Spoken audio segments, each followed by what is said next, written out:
حکیم لقمان سے کسی نے پوچھا کہ کیا انسان کی زندگی میں موت سے تلخ لمحہ بھی کوئی آ سکتا ہے؟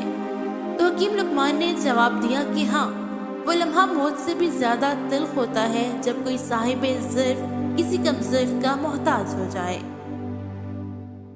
جب کوئی کام انسان صرف اللہ تعالیٰ کے لیے کرتا ہے تو اللہ تعالیٰ خود اس کا کفیل بن جاتا ہے۔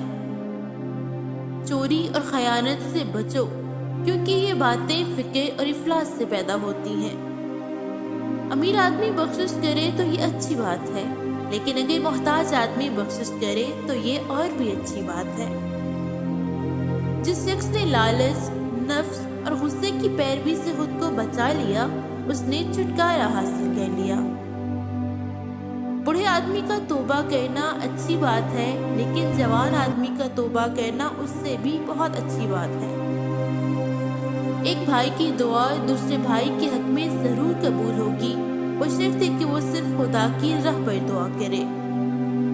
پڑوسی سے لڑنا جھگڑنا نہیں چاہیے، کیونکہ وہ تو اسی جگہ رہے گا مگر تمہارا چرچا ہوتا رہے گا۔